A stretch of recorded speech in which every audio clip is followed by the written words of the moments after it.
हम दुर्ग नगर निगम के एक ऐसे पार्षद के बारे में आपको बताने जा रहे हैं जो हंसमुख, मेहनतकश, भावुकता से भरा हुआ उनका अस्तित्व है।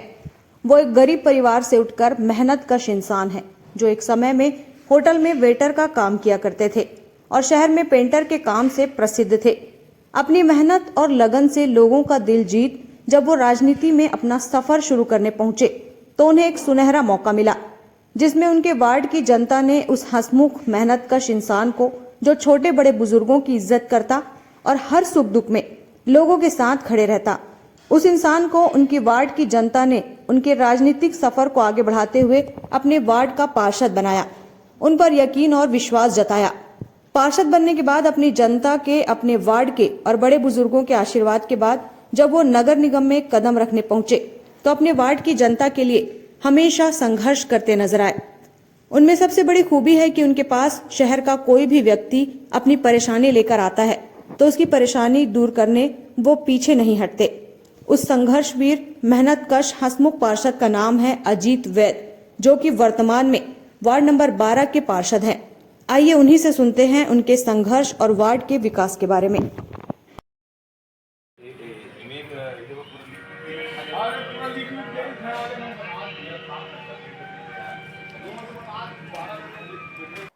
नमस्कार, आप सभी दर्शकों का हक की आवाज चैनल में बहुत बहुत स्वागत है। हम आप सबको मिलवाने जा रहे हैं एक ऐसी शख्सियत से जिन्होंने विषम परिस्थितियों से उठकर आज राजनीति में कदम रखा है। आइए जानते हैं उनके जीवन के बारे में। आज हमारे सामने मौजूद हैं वार्ड 12 मोहन नगर पश्चिम के पार्षद अजीत वैद जी से। सर, बहुत बहुत स्वागत है आपका हमारे चैनल में। आपका भी स्वागत है हमारा, बताइए।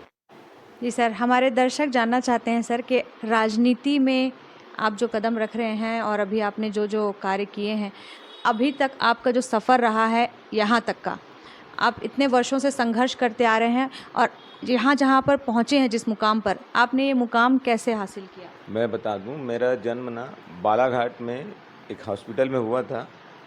क्योंकि पहले एमपी था बालाघाट में। मेरे पापा जी जो थे इरिगेशन डिपार्टमेंट में प्यून थे और उन्होंने उनका जैसे जैसे ट्रांसफ़र होता रहा वैसे वैसे हम लोग उस शहर में जाते थे। बालाघाट से हम लोग यहाँ चंद्रपुर करके है छत्तीसगढ़ में, चंद्रहासिनी देवी का बहुत बड़ा तीर्थ स्थल है। वहाँ पर पापा की नौकरी गई। वहाँ मैं क्लास वन पहली, हमारे ज़माने में पहली बोलते थे, पहली पढ़ा हूँ। उसके बाद खरसियाँ करके है वहाँ पर रायगढ़ ज़िले में, खरसिया में पढ़ा हूँ मैं लगभग क्लास 8वीं तक। वहाँ से कंवरदा में 9th पढ़ा। वहाँ से राजनांदगांव आया, वहाँ 10th पढ़ा और 10वीं में मैं फ़ेल हो गया था। और फ़ेल होकर के फिर घर की आर्थिक स्थिति थोड़ी सी उतनी मजबूत नहीं थी, क्योंकि 6 भाई बहन हुआ करते थे हम लोग और 2 भाइयों की शादी हो गई थी। तो घर में भरा पूरा परिवार रहता था और उस समय मैं शायद टाइम बता रहा हूँ 88 या 87 के समय है। उस समय सैलरी, गवर्नमेंट की सैलरी प्यून को बहुत कम होती थी सैलरी, और पापा जी हम लोग दोनों मैनेज करते थे घर। तो सारी जिम्मेदारी परिवार की आपके ऊपर आ गई सर। राजनांदगांव में मैं दूध बेचा करता था। कैलाश नगर करके वहाँ पर एक कॉलोनी है राजनांदगांव में, वहाँ दूध रिक्शे में एज ए हाकर मैं किसी और का दूध होता था वो मैं बेचता था। तो मेरे को शायद उस समय 150 रुपया मंथली का मिलता था और तो एक समय में पूर्ति नहीं हो पाती थी। तो मैंने दोनों टाइम कर लिया फिर, और उसी पीरियड में स्कूल भी आता था। और शाम को जैसे रात हो जाती थी तो वहाँ पर पहले मड़ाई वड़ाई होता था, मड़ाई मेला वगैरह होता था। तो मैं फुग्गा और मूंगफली होता है, मूंगफली को भूंज करके उसको कंप्लीट पैकेट बना करके फिर उसको हर मड़ई में या मेले में उसको लेकर के बैठा करता था। और जितना भी उससे अर्न करता था उससे घर परिवार का भी जितना भी होता था वो मैनेज करता था और अपने पढ़ाई के लिए भी करता था। 2 छोटे भाई बहन थे, उन लोग के भी एजुकेशन के लिए प्रॉपर मैं अपनी जिम्मेदारी निभाता रहा। सर दोनों चीज़ें आप कैसे मैनेज कर पाते होंगे?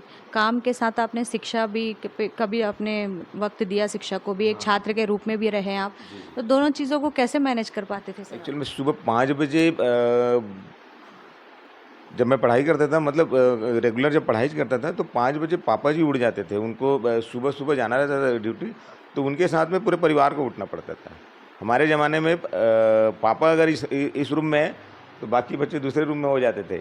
और गवर्नमेंट क्वार्टर हुआ करता था, तो 3 कमरे होते थे, फर्स्ट सेकंड थर्ड।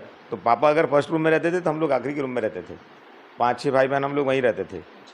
उनका डर और वो दहशत थोड़ा सा इतना रहता था कि हम लोग पीछे रहते थे, और वो जैसे उठ गए तो हम सभी परिवार को उठना पड़ता था। वो आदत मेरे लिए इतनी लाभदायी हुई। 5 बजे सुबह उठ करके मैं जहाँ जहाँ मेरे को दूध देना रहता था, वो सभी जगह दूध दे करके मैं लगभग 7 बजे घर वापस आ जाता था। उसके बाद होमवर्क वर्क करके तो 10:30 बजे स्कूल, 4 बजे वापस आता था। उसके बाद 1 घंटा लगभग स्कूल का कुछ काम रहता था, वो करके 6 बजे से 7:30 बजे तक दूध बेचता था। सर एक कैसे छात्र के रूप में आपने मतलब एक भूमिका निभाई है? आप कैसे रहे हैं छात्र? पढ़ाई में आप कैसे थे? मैं एवरेज था, सेकंड डिवीज़न से आज तक ऊपर आ नहीं पाया मैं कभी भी। टारगेट तो ये लेके चलता था कि एक राजनांदगांव में एक लड़का हुआ करता था, गिरीश तिवारी, जो मेरे को लगभग ना हर वीकली एग्ज़ाम में या सब में ना मात दिया करता था। तो मैं उसको मात दूँ करके मैं हमेशा कोशिश करता था, पर वो फाइनली वही जीत जाता था। और ये चीज़ें मुझे हमेशा ही टीच करती थी। उसी के साथ में एक मेरे बड़े भैया हैं, भाई है मेरा, मेरे काका जी का बेटा है, पवन वैद। उन्होंने भी मुझे मेरे अंदर में कंपटीशन की भावना दी। उन्होंने बताया, अगर जीतना है किसी भी चीज़ को तो ईर्ष्या मत करो, जलो मत, प्रॉपर मुकाबला करो। आपको वो चीज़ मिले ना मिले, लेकिन आप खुद की नज़र में इतने मजबूत हो जाओगे कि हाँ लगेगा कि मैंने सामना तो किया किसी उसकी कोई भी परेशानी या कोई भी काम करने का मैंने अचीवमेंट लिया, और उस काम को, उस टारगेट को मैंने करने की पूरी कोशिश की, अपने स्तर की पूरी। बहुत बहुत बढ़िया बात है सर। आपने बहुत ही संघर्ष करके आपने शिक्षा ग्रहण की और बहुत आपका बचपन संघर्ष से भरा रहा, आपने जिस तरीके से आप बताया है आपने। और उसके बाद सर आप किसी नौकरी के पद पर रहे आप, उसके बाद फिर क्या हुआ? मैं 10वीं फेल होने के बाद वहीं राजनांदगांव में ना आइसक्रीम का ठेला होता है, आइसक्रीम का ठेला किसी और का होता था, आइसक्रीम किसी और की होती थी। वहाँ 100 रुपये का अगर धंधा करते थे तो 25 रुपये हमको मिलता था। उस समय लगभग ये 93 के आसपास की बात है। तो वहाँ पर हम लोग ने वो आइसक्रीम का ठेला सुबह से लेकर शाम तक काम करते थे। वहाँ पर भी कंपटीशन आ गया था कि मेरे साथ वाले एक और भैया थे, वो एक दिन में 600-700 रुपये का व्यापार करते थे। वो एक दिन में 150 रुपये लेके जाते थे। उस समय 150 रुपये बहुत बड़ी रकम होती थी सुबह से लेकर शाम तक, मतलब एक रोजी के हिसाब से। जबकि उस समय अगर हम रोजी मजूरी करते तो 20 रुपया 15 रुपया, मैक्सिमम 25 रुपया रोजी मिलती थी। उस ज़माने में हम लोग 150 रुपये वो कमाते थे। तो मुझे वहाँ से भी एक कंपटीशन की भावना आई। मैंने भी टारगेट लिया, और मैंने कई बार, एक बार नहीं, मैंने उनको हर हफ्ते में कम से कम ना 4 से 5 बार उनको हराया व्यापार में। कभी 800 रुपये का, 900 रुपये का व्यापार करता था। एक एक दिन में 200 रुपये उस समय कमाता था मैं। तो वो चीज़ें, पैसा तो मेरे लिए वो जो आता था वो मम्मी के हाथ में चले जाता था, लेकिन मुझे उससे ज़्यादा मेरी कमाई मेरे को खुद को ये लगती थी कि मैंने आज, चंद्रा भैया नाम था उनका, मैं उनको आज मात दिया हूँ। वो खुशी और वो जो कमाई थी वो मेरे को बहुत अंदर अपने आप में ना प्राउड फील होता था हर दिन। तो मैं उसी कंपटीशन की भावना से ना दिन प्रतिदिन काम करता रहा। एक बॉम्बे मिठाई करके बोलते हैं अपन, जो सरल भाषा में बुड्ढी के बाल बोलते हैं उसको, वो बेचा। और फली का व्यापार किया, आइसक्रीम का व्यापार किया, कबाड़ी का काम किया। ऐसे जितना भी छोटा व्यापार था उन्हें बहुत सारे काम किया है। अच्छा सर, हमारी जानकारी में है कि आप होटल में एक वेटर के पद पे भी कार्य कर चुके हैं जी। हाँ, मैं 95 में लगभग हम लोग के मेरे पापा जी का ट्रांसफ़र राजनांदगांव से दुर्ग में हो गया। तो मैं लगभग 94 में फेल हुआ हूँ। 95 में मैं वहीं था। 95 में मैं लगभग परीक्षा देने के 2-1 महीने बाद मैं यहाँ आ गया था। और यहाँ आया तो यहाँ का माजरा और यहाँ घर की स्थितियाँ जो थी वो बहुत दयनीय थी। घर में खाने के लिए भी नहीं था। तो उस दिन मैं राजनांदगांव से जस्ट यहाँ एंटर किया था और घर वालों को बोला कि खाना दो करके, खाना खाने के लिए मैं बैठ गया था। भाभी और मम्मी आकर के रो पड़ी कि घर में कुछ नहीं है करके। फिर मैं आ रहा हूँ करके बोला, स्टेशन वाली रोड पे गया। वहाँ पर मैं एक बार वाले को बोला, भैया मेरे को खाना चाहिए 5-6 लोगों के लिए। तो बोले वो भगा रहा था। मैं बोला भैया जो भी काम होगा बता दो करके। तो उन्होंने बोला इसको ऑफिस में ले जा। होटलों की भाषा में जहाँ बर्तन साफ करते हैं ना उसको ऑफिस बोलते हैं। ऑफिस में देखा इतना बड़ा बड़ा गंजा था, ये सबको साफ करना है तब तेरे को खाना मिलेगा बोले। तो मैं बोला ठीक है करके मैं लगभग 9 बजे से 11:30 बजे तक मैंने ना पूरे उनके बड़े बड़े बर्तन और छोटे छोटे पूरे बर्तन को साफ किया। और साफ करके फिर घर वालों के लिए पूरा खाना लाया, सब लोग खाना खाए। वो दिन मैं बर्तन साफ करते तक ना मैंने ये अपने अंदर ले लिया था कि अब मेरे घर परिवार, पता नहीं वो लोग 2 दिन से भूखे थे कि 3 दिन से भूखे थे, मालूम नहीं था मेरे को। बताते भी नहीं, घर की महिलाएं प्राय बताते नहीं। लेकिन बाद में पता चला भतीजी से कि हम लोग 2 दिन पहले से कुछ नहीं खाया दे करके। उस दिन का टाइम था। मैंने अपने घर वालों को कभी भी अनाज के लिए परेशान नहीं किया, कभी भी नहीं होने दिया। और फिर उस समय मैं यहाँ पर भी दुर्ग में भी आने के बाद होटल जायका में रात में काम 6 बजे से रात तक काम करता था। उसके पहले मैं होटल न्यू इंडिया है पोलसायापारा में, मिस्टर जावेद हैं, जावेद नियाजी करके हैं, उनका होटल था। वहाँ 800 रुपये सैलरी में काम करता था मैं। फिर बाद में उन्हीं के यहाँ एक किचन किराए पे ले लिया और सुबह 5 बजे से रात में 2 बजे तक काम करना पड़ता था, क्योंकि कभी भी कस्टमर आ जाते थे। होटल के कस्टमर कभी भी आ जाते हैं, तो रात में 2 बजे तक हम लोग को कंटिन्यू ना जगना होता था। और सुबह फिर 5 बजे उठ जाते थे। 2 भाई मेरे बड़े भैया साथ में थे, तो हम लोग उसको मैनेज करते थे और अच्छा अर्न करते थे। उस समय हम लोग कमाई हम लोग की दिन भर की लगभग 1100 रुपये रहती थी, सिर्फ कमाते थे हम लोग। धीरे धीरे फिर वो मालिक शायद ना ऊपर बनाने का प्लान चालू हो गया होटल न्यू इंडिया वालों का, तो मुझे उन्होंने वाइंड अप करने बोला।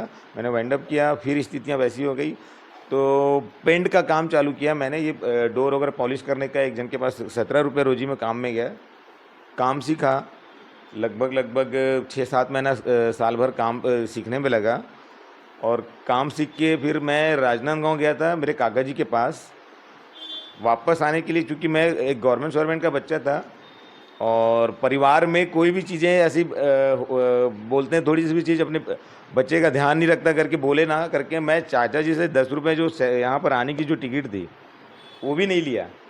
और आते आते ना मैंने देखा एक फर्नीचर बनाने वाला भैया स्टेशन में वो फर्नीचर बना रहा था। तो मैंने बोला भैया इसकी पॉलिश किससे कराओगे?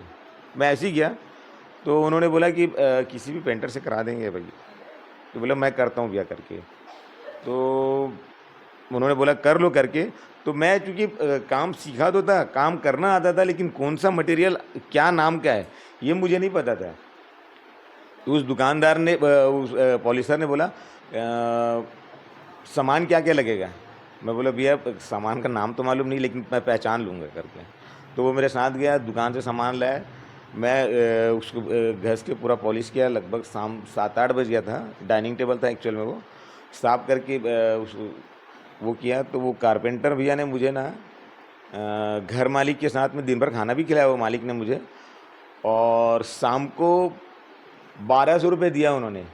मैं बोला इतना पैसा क्या करूँगा? तो बोले भाई इसका 2000 रुपये लेते हैं, आप काम कर दिए, बहुत अच्छा काम किए, आपको 1200 रुपये दे रही है मैडम, और कुछ कम हो रहा है तो बताओ करके। तो बोला मेरे लिए यही बहुत है करके। मैं जैसे मेरे को ऐसा लगा कि मेरी लॉटरी लग गई। मैं उछलते कूदते ना ट्रेन में बैठा और वहाँ से जैसे जैसे घर पहुँचा, इतना अंदर में इतना हर्ष था। मेरे अपने खुद की मेहनत, मेरा खुद का पहला काम, वो अपने आप में एक पेंटर मेरी जो स्थिति थी वो पेंटर आज जो बच्चे आज सीख रहे होंगे वो मेरी स्थिति से भली भांति वाकिफ़ होंगे और वो जानते हैं इस चीज़ को कि एक पेंटर की मतलब एक हेल्पर से पेंटर की जगह मिलने में अपने आप इतना प्राउड फील होता है। तो वो मैंने वहाँ से दुर्ग से यहाँ पर आया अपनी मम्मा को दिया पैसा, और वो भी एकदम ऐसे खुश हो गई कि पूछो मत। और उनको मैं बताया कि मैं ऐसा ऐसा काम करके आया हूँ करके, वो बहुत हर्षित हो गई, मुझे गले लगा ली।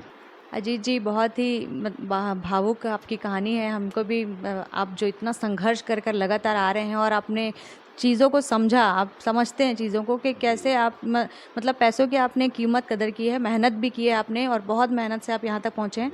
अच्छा, हम जानना चाहेंगे सर, उसके बाद राजनीति में आने का आपका इरादा जो हुआ है वो किससे प्रेरणा मिली आपको? आपने अचानक क्या सोचा कि आपको राजनीति में आना चाहिए? बहुत अच्छा सवाल है ये। मैं हिंदी भवन हुआ करता है, जानते ना? हिंदी भवन पहले नगर निगम हुआ करती थी। वो नगर निगम में सुश्री सरोज पांडे जी, उस समय मुझे याद है, वो लाल ड्रेस पहन करके आई थी वो, और उनके पीछे इतनी सारी पुलिस वाले और ये सब चीज़ थे। मैंने देखा उनका ये सब चीज़, मैं बोला ये नेता लोग ऐसे ही होते हैं करके ना, उनका मैं पुलिस वाले गार्ड और उनके पीछे में 10-12 इंजीनियर वगैरह होंगे, उन लोगों को देखा। आज मुझे समझ में आता है कि कुछ इंजीनियर थे, कुछ ई साहब थे, कुछ पुलिस वाले थे, लेकिन उस समय मैं जो देखा उनका जो काफिला देखा, मैं उससे बहुत इम्प्रेस हुआ। मैं बोला मेरे पेंटर भाई लोग थे वहाँ पर, उस समय मेरे पास काम करते थे, बोला मैं एक ना एक दिन ऐसा बनूंगा। तो वो मेरे प्रेरणा स्रोत बने, और मैंने लगभग दीदी को जहाँ भी वो स्पीच देना जाती थी या वो उनका कहीं भी कार्यक्रम होता था, मैं कॉपी करता था। मैं देखता था वो कैसे बोलती हैं, और उनके वो बात करती हैं, और बात करते करते ना हंसती कैसे हैं, वो सारा चीज़ मैं देखता था, और मैं सोचता था कि मैं ऐसा बोल पाऊँगा कि नहीं बोल पाऊँगा। कई बार मैं आईने में देख करके बोलता था कि मैं दीदी के जैसे बोल पाऊँगा कि नहीं बोल पाऊँ, पर आज तक मैं कोशिश किया, नहीं बोल पाता हूँ मैं। ये मेरी बहुत बड़ी कमज़ोरी है, पर मेरे प्रेरणा स्रोत दीदी थी। तो मैं उस चीज़ को पाने के लिए मेरे अंदर में ना बचपन से ये चीज़ डली हुई है, मेरे पापा जी के अंदर भी थी। अगर कोई चीज़ का हम लोग ने टारगेट ले लिया, या कोई चीज़ चाहिए, तो वो किसी भी कीमत में चाहिए, ऐसा वाला अंदर में कहना चाहिए एक भावना थी और एक जुनून था। तो वो चीज़ मेरे को हमेशा मतलब वो दिखती रही। मैं हमारे वार्ड में रीता मिश्राम दीदी हैं, वो उस ज़माने में ना सरोज दीदी के साथ में बहुत रहती थी, उनकी कई फ़ोटोज़ मैंने देखा है साथ में। तो मैं जैसा बोलते हैं ना कि अगर किसी बड़ी सीढ़ी में जाना है तो आपको एक कदम तो बढ़ना पड़ेगा। तो मुझे मेरे नज़र में ना रीता मिश्राम जी वो मेरी पहली सीढ़ी ऐसे मेरे को लगी। मैंने उनको बोला दीदी मुझे राजनीति में आगे आना है, मुझे हाईलाइट होना है। तो उन्होंने बोला ठीक है। कुछ 1-1.5 साल बाद प्रकाश मेश्राम जी हैं, वो मुझे बोले अजय चल तेरे को मैं आज हाईलाइट करता हूँ करके। बोले क्यों? बोले चल करके। फिर वो उन्होंने अंक सूची मांगा, आधार कार्ड मांगा, सब चीज़ वोटर लिस्ट मांग करके ना वो सीधा मेरा ना फॉर्म भरने लेके चले गया मुझे। बोले जब तक तू लड़ने के लिए नहीं आएगा तब तक यार पॉसिबल नहीं कि कोई तेरे को जानेगा या सुनेगा या समझेगा। तो हार चाहे जीत एक बार घुस जा। मैं अपने आप को तैयार नहीं कर पा रहा था, पर चूँकि उन्होंने मेरे को बोला कि तू कर सकता है करके, तो मैंने बोला चलो देख लेते हैं यार, जो होगा देखा जाएगा। तो मैं चले गया उनके साथ में, और जा कर के ना फॉर्म भर दिया। निर्दलीय में मैंने फॉर्म भरा था, और उस समय मैंने चुनाव भी लड़ा प्रॉपर लोगों के साथ। वो मेरे को हमेशा डांटते थे, डोर टू डोर जाओ, सबसे संपर्क करो। मैं जाता था, पर क्या वो जैसा बोलते थे उनके अकॉर्डिंग मैं नहीं कर पाता था मेहनत। तो भी मैं डोर टू डोर गया और बहुत मेहनत की उस समय भी। तो फाइनली मेरे को शायद ना 123 वोट कुछ समथिंग कुछ मिला था मेरे को, और वो 123 वोट जिससे मिला, और हार तो थी मेरे साथ में, लेकिन वो हार को मैंने ना अपने जीवन में इस हद तक डाल लिया था कि अब चाहे किसी भी सूरत में मुझे वार्ड नंबर 12 का काउंसलर बनना है, पार्षद बनना है। वो टारगेट मैंने अपने जीवन में ले लिया। और फिर मैंने कॉलेज ही हैं, वो भी मेरे आदरणीय बड़े हैं, तो उनसे मैं बोला भैया मुझे पार्षद बनना है, क्या क्या करना होगा? बोले आज तू हारा है ना, आज से तू लग जा, आज से अपने वार्ड में काम करना चालू कर, सेवा कर। मैं शेखर भी आया, हमारे शेखर चंद्राकर जी, उनका काम देखता था। वो हर जिसके यहाँ भी कोई मृत हो जाए, कुछ हो जाए, तो उनके घर में वो जाते थे, उनके घर में लकड़ियाँ देते थे, और भी जैसा उनसे जो बनता है वो प्रॉपर करते थे। किसी को बोलने की ज़रूरत नहीं पड़ती थी। वो चीज़ मैंने कॉपी किया, अपने वार्ड में अप्लाई किया उसको। मैं हार गया था तो भी मेरे वार्ड में जैसा भी जिससे मेरे से जितना बनता था, अगर लकड़ी अगर देने की क्षमता होती थी तो मैं लकड़ी दे देता था, या पानी पहुंचा के देना होता तो एक कैन पहुंचा करके डिस्पोजल छोड़ के आ जाता था। जितना मेरे से बनता था मैं सेवा करता था, लोगों के घर जाता था। उस समय भी मैंने बिना उसमें पद में रहने के बाद लगभग 29 से 40 राशन कार्ड बनाए थे, 12-13 लोगों का पेंशन बनाया था।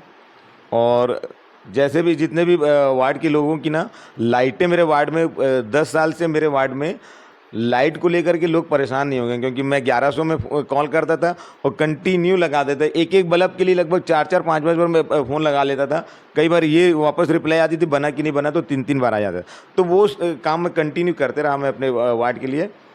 जब अगला 5 साल का समय आया तो हर पार्टी का ना मुझे ऐसा अंदाज़ लगता है, सर्वे होता है कि आपके वार्ड से कौन ऐसा लड़का है जो या बंदा है जो इस यहाँ पर पार्षद के लिए लड़ सकता है हमारे दल से या उनके दल से। ऐसा सर्वे होता होगा, मैं ऐसा अंदाज समझता हूँ। हकीकत में क्या है मुझे आज तक नहीं समझ में आया, ये क्या है क्या नहीं। तो वो सर्वे करने कुछ लोग आए थे, तो मेरे वार्ड के लोग बता रहे थे कि कुछ लोग पूछने आए थे। तो हम लोग बताएं कि अजय भैया हैं, अजय पेंटर हैं करके, उनके पास उनका नाम अच्छा है, अभी वो बहुत अच्छे हैं, ऐसा करके 2-4-5 लोगों से उन्होंने पूछा था, तो उन्होंने रिप्लाई किया। तो मुझे टिकट मिली, ये मुझे नहीं पता था। मिस्टर दिनेश देवांगन जी है, वो आए और उन्होंने मुझे बोला कि आपकी टिकट फाइनल हो गई है, आप कहाँ पर हो करके। नहीं, टिकट फाइनल नहीं, उन्होंने मुझे बुलाया, उन्हें गले लगाया, बोले मान सम्मान तेरे हाथ में है, कैसे भी करके मैं टिकट तेरे को दिला रहा हूँ। मैं पहले भी 1-2 बार मिला था, उनसे बातचीत किया था, और ऐसा टिकट मिल जाए ऐसी उम्मीद नहीं, पर मैंने अप्लाई किया था उनको। चुनाव लड़ा मैंने, और मेरे वार्ड वालों ने मुझे जाना समझा और मुझे आशीर्वाद दिया, और मैं 232 वोट से जीता। सर, हमने ये भी सुना है कि जो भी आपके पास आता है किसी भी तरीके की मदद के लिए, आप उसे इनकार नहीं करते हैं और आप सबकी मदद करते हैं, और जो कि होना भी चाहिए, और ये बहुत अच्छी बात है। मैम देखो, ऐसा है कि मेरे पास हम वो जो पूंजी जमा करते ना, वो मैंने सीखा नहीं है आज तक। मेरे पास जो जेब में है ना, जो मेरे पास आया मैं दे देता हूँ। कई बार ऐसा हुआ घर वाले मेरे से परेशान है, बिजली का बिल होता है, वो अगर कोई मांगने आया मैं दे देता हूँ। मतलब ये नहीं रहता कि कल देखेंगे, क्योंकि मेरे पापा ने मुझे एक चीज़ सिखाया था, लंबा जीना है ना तो आज को जी। कल का अगर अपन चिंता करेंगे ना तो आज को नहीं जी पाएंगे।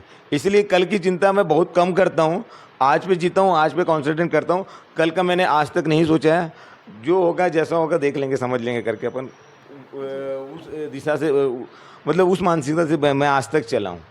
तो जो भी आता है मेरे पास ना, बहुत अच्छी बात है सर। ये अगर मेरे पास होता है, कोई भी आता है, जो भी हो जाए, मैं अगर वो 10 मांगने आया, एक भी है तो मैं दे दे भाई, जो है जितना दे करके हाथ जोड़ लेता हूँ। वो और चल रही है ऐसे। वो बहुत बड़े अपन वो नहीं है, दानवीर नहीं है, पर नहीं है तो नहीं है, और है तो दे देता हूँ, जो मेरे से बनता है, जितना मेरे से मैनेज होता है। सर, जनता का विश्वास है आपके ऊपर, और इसी प्यार और प्रेम भावना को देखते हुए आपको चुना गया है। अच्छा सर, जो आने वाला चुनाव है उसके बारे में बात कर रहे हैं हम। अभी जो आने वाला नगरीय निकाय चुनाव है उसके बारे में क्या कहेंगे? आपकी उस चुनाव को लेके आप जो मेहनत कर रहे हैं, आपकी क्या योजना है जो आप अगर अगली बार आते हैं, हमारा बिल्कुल आपकी शुभकामनाएं हमारे साथ में हैं आपके, और ऐसा होता है तो सर क्या योजना लेकर, नया कुछ क्या लेकर आएंगे आप अपने वार्ड के लिए और यहाँ के लोगों के लिए? देखिए, मैं अपने वार्ड के लिए ना मैंने अपने वार्ड में कैमरा लगाया था। वो सारे के सारे अब निगम में वो मेंटेनेंस हो नहीं पाता है, तो इस अगली बार मैं ना कैमरे के लिए तो मैंने कुछ अच्छी पुख्ता व्यवस्था करके सोची है, जो निगम के उसमें निरीक्षण में हो, लेकिन कोई पुख्ता और अच्छा कैमरा लगाएं जो कम बिगड़े। एक दूसरा चीज़, मेरे वार्ड में ना कुछ गार्डन नहीं है, वो गार्डन लाना, गार्डन की जगह मैंने देख रखी है। भले छोटा सा गार्डन बन जाएगा, 3-4 हज़ार स्क्वायर फीट का एक छोटा सा ज़मीन है, वो गार्डन बनाना है। और मेरे वार्ड के जितने भी महिलाएं हैं उनके लिए मैंने अपने खुद सोच के रखा है कि ऐसे गृह उद्योग हो जाए, जो हर 4-5 घर के बाद में जैसे कपड़ा सील करके किसी शोरूम से अटैचमेंट कर लें और कपड़ा सील करके ना वो शोरूम को प्रोवाइड करते रहे। ऐसे 10-10, 15-15 महिलाएं ऐसा कुछ काम करें, ऐसी कुछ मेरी प्लान है, ताकि कई महिलाएं मेरे पास आती हैं, भैया हम लोग काम करना चाहते हैं, कहीं दूर से जाते हैं, कहीं कुछ एक घटना भी हो गई है मेरे वार्ड में, महिलाएं बाहर से आती हैं तो एक्सीडेंट वगैरह हो गया है। एक आंटी थी अभी ट्रेन में कुछ दिन पहले, वो स्टेशन में वो एक्सपायर भी हो गई। तो ये सब चीज़ देख करके ना मुझे ऐसा अंदर मैंने सोच के रखा है कि कुछ ना कुछ ऐसे 10-10, 15-15 घर को लेकर के एक घर में किसी का कुछ ऐसा व्यापार चालू हो जाए, जिससे लोगों का जीवन यापन में एक सहायता हो जाए। जी, बहुत बहुत शुभकामनाएं हैं सर हमारी, हम सबकी, और आप आने वाले चुनाव में बिल्कुल विजयी हों। Thank you so much sir आपको आने के लिए हमारे चैनल में। तो ये थे वार्ड नंबर 12 मोहन नगर पश्चिम के पार्षद अजीत वैद्य जी, जो आने वाले चुनाव में अपना भाग्य आजमाना चाहते हैं। हम सब की शुभकामनाएं उनके साथ है। मैं हूं शाहीन, हक की आवाज़ से बने रहिए। हक की आवाज़।